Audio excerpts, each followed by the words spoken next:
YCP Rajya Sabha అయితే టీడీపీలో విలీనం చేస్తున్నట్టయితే కొన్ని వార్తలు వస్తున్నాయి. వైసీపీ ఒక కీలక నేత కూడా చంద్రబాబు నాయుడు గారితో సీక్రెట్ మంతనాలు జరుపుతున్నట్టు కూడా మరి వార్తలు వస్తున్నాయి. ఇందులో ఎంతవరకు వాస్తవం ఉంది, మరి నిజంగానే విలీనం చేసే అవకాశం ఉందంటారా?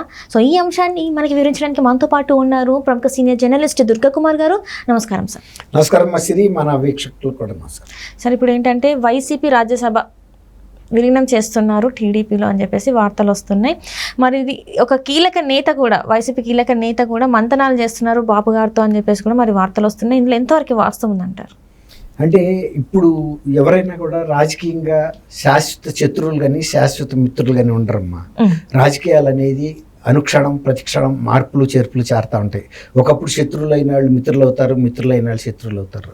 గత 2019 ఎలక్షన్ అప్పుడు భారతీయ జనతా పార్టీ తెలుగుదేశం మిత్రపక్షంగా పోటీ చేయలే. మరి 2024 వచ్చేటప్పటికి మిత్రపక్షంగా పోటీ చేసింది.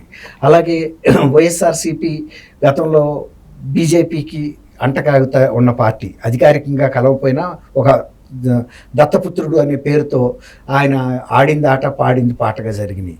2019 ఆ ప్రాంతం 24 వరకు జరిగింది. 24లో దూరంగా పెట్టింది బీజేపీ ఈ పార్టీని. ఇవాళ ఆయన 12 ఏళ్లగా కేసుల్ని విచారణకు రాకుండా అడ్డుకోగలిగిన వ్యక్తి అధికారంలో కేంద్రంలో ఉన్న ప్రభుత్వంతో అంటకాగి ఇవాళ ఆయన ఆపలేని పరిస్థితికి వచ్చింది. ఒకటేమో సర్వోన్నత న్యాయస్థానం కూడా ప్రజాప్రతినిధుల మీద ఉన్న కేసుల్ని వెంటనే వితిన్ 1 year లోపల విచారణ చేసి పరిష్కారం చేయమంది. రెండోది బీజేపీ కూడా ఇలాంటి పెద్ద ఆర్థిక నేరగాళ్ళని రక్షిస్తుంది అనే ఒక అపప్రద దేశవ్యాప్తంగా బీజేపీ విమర్శ ఎదుర్కొంది. కాబట్టి బీజేపీ మాతృగా ఉండే ఆర్ఎస్ఎస్ కూడా మీరు ఇటువంటి ఆర్థిక నేరస్తుల్ని మీరు రక్షించొద్దు, చట్టం తన పని తను చేసుకొనివ్వండి అంతే. అట్లాంటి పరిస్థితుల్లో రేపు నుంచి హైదరాబాద్లో సిబిఐ కోర్టులో ఆయన మీద ఉన్న కేసులు దాదాపు 20 కేసులు విచారణకు రాబోతున్నాయి. రోజువారీ విచారణలో త్వరగా విచారణ చేసి ఏదో ఒకటి తేల్చేయాల్సిన అవసరం వచ్చేసింది. కాబట్టి ఇవాళ అక్కడ శాసనసభలో వీళ్ళకున్నది కూడా 11 మంది, ముఖ్యమంత్రి కాకుండా. ముఖ్యమంత్రి గారికి ఇంకా పార్టీని పటిష్టం చేయడానికి, జనంలోకి వెళ్ళటానికి ఆయనకి ముఖమే లేదు. ఎట్లా అంటే ఆయన 5 ఏళ్ల పాటు ప్రజలకు ఇచ్చిన ఏ వాగ్దానాన్ని అమలు చేయకపోగా రివర్స్లో వాళ్ళని వేధించడానికి ఉపయోగించుకున్నాడు. ప్రజలు కూడా ఓర్చుకుని కర్రు కాల్చి వాత పెట్టి అదును చూసి ఎప్పుడైతే ఎలక్షన్స్ వచ్చినాయో ఆయనకి ఘోర పరాజయం చూపించారు. నిన్ను మేము నమ్మము, ఎప్పుడు కూడా నమ్మము. ఎందుకంటే నువ్వు వంచన చేసావు, మమ్మల్ని వంచన చేసి అధికారంలోకి వచ్చాడు. వంచనతో వచ్చిన వాళ్ళు ఎవరిని కూడా ఎక్కువ కాలం ఉండలేరు, ఒక నియంత. ఇప్పుడు జగన్మోహన్ రెడ్డి గారికి ఈ పార్టీని పటిష్టపరుస్తాడని కానీ, లేకపోతే ఇక్కడున్న 10 మంది శాసనసభ్యులు కొనసాగుతారని కానీ, రాజ్యసభలో ఉన్న 11 మంది సభ్యులకు కూడా నమ్మకం లేదు. ఎందుకంటే వాళ్ళ టైం కూడా ఎప్పటికప్పుడు టైం దగ్గరికి వస్తూ ఉంటుంది. ప్రతి 2 ఏళ్లకి 1/3 of the Rajya Sabha members retire అయిపోతూ ఉంటారు. కాబట్టి పదవీ కాలం దగ్గరికి వస్తూ ఉంటుంది. ఇప్పుడు వాళ్ళు ఏదైనా గట్టి అండగల పార్టీని చూసుకోవాలి. ఆంధ్రప్రదేశ్లో బాగా బలంగా ప్రజల్లో ఉన్న పార్టీ తెలుగుదేశం. కాబట్టి తెలుగుదేశం పార్టీని నమ్ముకుంటే రేపు అక్కడ ఏదన్నా మనకి ఎమ్మెల్సీలైనా ఇప్పించగలరు. లేదు రాజ్యసభకి గెలిపించాలన్నా కూడా అసెంబ్లీలో వాళ్ళకి ఎక్కువ సీట్లు ఉన్నాయి. రాజ్యసభకు పంపగలిగిన బలం కూడా వైఎస్ఆర్సీపీకి లేదు. ఒక ఎమ్మెల్సీని ఎలక్ట్ చేసుకునే బలం లేదు. నిలబడుతుందన్న ఆశ లేదు. తర్వాత నాయకుడు బయట ఉంటాడన్న ఆశ లేదు. అన్నీ నిరాశాజనకంగానే ఉన్నాయి. 4 లోక్సభ సభ్యులు ఉన్నారు. వాళ్ళ పక్కన పెట్టిన ఈ గ్రూప్గా కనుక వీళ్ళు ఎక్కువ మంది కనుక తెలుగుదేశంలో చేరిపోతే వీళ్ళని అనర్హత వేటేసే అవకాశం కూడా లేదు. పార్టీ ఫిరాయింపు చట్టం వర్తించదు. ఎక్కువ మంది 1/3 మించి కనుక వెళ్ళిపోతే, సపోజ్ 7-8 మంది వెళ్ళిపోయారు అనుకోండి, కాబట్టి వాళ్ళని తెలుగుదేశం రాజ్యసభ పక్షంగా గుర్తిస్తారు. చైర్మన్ అంటే వైస్ ప్రెసిడెంటే రాజ్యసభకు చైర్మన్గా ఉంటారు. ఇలా వెళ్ళిపోవటానికి పెద్ద ఆశ్చర్యమే లేదు. అందులో విజయసాయి రెడ్డి గారు లాంటి ఆయన సొంత జిల్లాలో పోటీ చేసి ఘోర పరాజయాన్ని చూశాడు. అంటే ప్రజల్లో వైఎస్ఆర్సీపీకి లేదనేది అందరికీ తెలుసు కదా.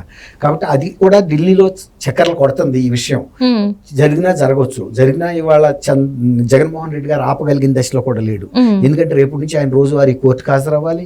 అక్కడ 11 మంది ఎమ్మెల్యేని కాపాడుకునేది కష్టంగా ఉంది. ఒక 2 ఎమ్మెల్సీని అనర్హత వేటు వేస్తే రేపు జరిగే ఎన్నికల్లో మళ్ళీ వాళ్ళని తిరిగి గెలిపించుకునే దశ లేదు. ఈ రకంగా అన్ని విధాలా కూడా పార్టీ ప్రజల్లో వ్యతిరేకత వచ్చిన తర్వాత అసలు ఇక ఇవాళ ఇవాళ ఆయన ఓదార్పు యాత్ర చేసినా ఇంకొక యాత్ర చేసినా ఎవడో కూడా ప్రజలు ఆయన్ని వెళ్ళి ఆదరించే దశలో కూడా లేడు. అంటే ఇప్పుడు ఎవరైతే వైసీపీ నేతలు కొంతమంది ఉన్నారో వాళ్ళు చెప్తున్నారు మళ్ళీ ఇప్పుడు అంతెందుకు జగన్మోహన్ రెడ్డి గారు చెప్తున్నారు ఏంటంటే నాకు ఏజ్ ఉంది, నాకు అంత బలం ఉంది, నేను ఇంకా కూడా మళ్ళీ ప్రజల మధ్యలో వెళ్ళి మాట్లాడతాను, వాళ్ళ పక్షాన్ని నిలుస్తాను అని చెప్పేసి అంటున్నారు. ఒక పక్కనేమో ఈ కేసులు ఉన్నాయి, ఇంకొక పక్క ఏంటంటే అందరిలో చర్చ ఏంటంటే వైసీపీ ఎవరైతే కొంతమంది ఉన్నారో అసలు జగన్మోహన్ రెడ్డి గారు లేనప్పుడు ఇంకా పార్టీ ఎక్కడ ఉంటుంది, ఇంకా వాళ్ళ ద్వారా కూడా వాళ్ళు చూసుకోవాలి కదా. సో ఖచ్చితంగా కూడా టీడీపీలోకో జనసేనలోకో లేకపోతే బీజేపీలోకి వెళ్ళే ప్రయత్నాలు వాళ్ళు చేస్తున్నారు. మరి ఇక వైసీపీ పార్టీ పరిస్థితి ఏంటంటారు అసలు? ఇప్పుడు మీరు అన్నారు ఆయనకి ఏజ్ ఉంది, ఓపిక ఉంది, శక్తి ఉందని. ఇప్పుడు ప్రజల మీద పోరాడతాడు అతను. ఏజ్ని ఉపయోగించుకుని లేకపోతే శక్తితో పోరాడటం కాదు కదా కావాల్సింది. ప్రజల్లో నీ మీద విశ్వసనీయత లేదు, నీలో పారదర్శకత లేదు, నువ్వు ఒకటి చెబుతున్నావు ఒకటి చేస్తున్నావు, నీలో ప్రజల పట్ల నిజమైన సేవా దృక్పథం లేదు, వాళ్ళని శత్రువులుగా భావించి పీడిస్తున్నావు. కాబట్టి నువ్వు వాళ్ళతో ఏమన్నా ముష్టి యుద్ధం చేసి గెలవగలుగుతావా? నీకు ఏజ్ ఉంటే తర్వాత ఏజ్ ఉంటే అయితే తిరిగితే నీ వెనకాల వచ్చేది ఎవడు? నువ్వు ఎవరికైనా మంచి చేస్తే కదా. ప్రతి కుటుంబంలోనూ వేధించావు, మనుషులు చంపావు, బాధలు పెట్టావు, పన్నులు వేసావు, ధరలు పెంచావు, సారా రేట్లు పెంచావు, నాసిరకం బ్రాండ్లు పెట్టావు. ఇంతమంది చచ్చిపోతుంటే స్పందించిన వ్యక్తివి నువ్వు రేపు వస్తే బ్రహ్మరథం పడతారా వాళ్ళు ఏమన్నా? లేకపోతే రెడ్ కార్పెట్ పరుస్తారా మీకు? ఇవన్నీ ఆయన భ్రమలు మాత్రమే. కాబట్టి ఇప్పుడు మీరు అన్నట్టు రేపు నుంచి నాయకుడే ప్రజల్లో లేనప్పుడు ఇంకా ఆ ప్రజలు అతను ఎందుకు గుర్తుపెట్టుకుంటారు? పని వెళ్ళింది ఏమన్నా స్వతంత్ర పోరాటంలో జైలుకి వెళ్తున్నావు, నువ్వు ప్రజలను దోసుకున్న కేసుల్లో వెళ్తున్నావు, అది కూడా భారీ కుంభకోణాల్లో. ఆ డబ్బు ఎవరిది? ప్రజలది. నీకు వచ్చిన డబ్బు ఎక్కడిది? ప్రజలది. నువ్వేమన్నా కష్టపడి చెమట వచ్చి రిక్షా అతను రోజు పొద్దున్న నుంచి సాయంత్రం రాక రిక్షా తొక్కితే ఇంటిని గడుపుకోవటమే కష్టంగా ఉంది సాదాసీదా జీవితాన్ని. ఒక గుడిసెలోనో ఒక ఫుట్పాత్ మీదో కాలువ గట్టునో ఉండి నువ్వు ఇన్ని వేల కోట్లు ఒక్క 5 ఏళ్లలోనే ఎలా సంపాదించావు? కాబట్టి ప్రజలేమి అంత అమాయకులు కాదు.